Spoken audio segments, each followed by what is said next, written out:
নবী বলছেন, আল্লাহ আমার উম্মত যদি জাহান্নামে থাকে আমি কিন্তু জান্নাতে যাব না। আল্লাহ বলছেন আপনি না গেলে তো জান্নাত উদ্বোধনই হবে না।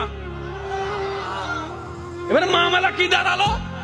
আল্লাহ পাক বলে যে আমি তাহকামুল হাকিমিন নিজেকে বলেছি, বিচার না করলেও তো জিনিসটা সুন্দর হয় না। অনবী একটা কাজ করেন, ওয়ালা সাউফা ইউতিকা রাব্বুকা ফাতারদা, আমি কাউকে বলি নাই, আপনাকে না বলেছি। আমার সাল্লাল্লাহু আলাইহি রাহমাতাল লিল আলামিন কারো সম্পর্কে নাজিল করি নাই, আপনাকে দিয়েছি। ওয়ালাল আখিরাতু খায়রুল লাকা মিনাল উলা, কাউকে বলি নাই, আপনাকে বলেছি। আর আমি আল্লাহ ভালো করে জানি আপনি হচ্ছেন উম্মতের দরদী নবী। আপনি নিজের জন্য কাঁদেন নাই, সন্তানের জন্য কাঁদেন নাই, পরিবারের জন্য কাঁদেন নাই, নাতির জন্য কাঁদেন নাই, যত কেঁদেছেন জীবনে সবকিছু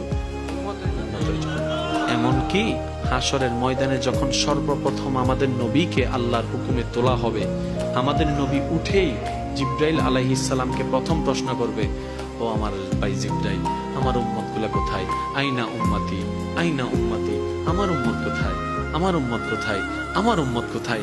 আমি উঠার আগেই নাকি আমার উম্মতকে জাহান্নামে দিয়ে দিয়েছো নাকি? আমার উম্মত কোনো জাহান্নামে চলে গেছে নাকি?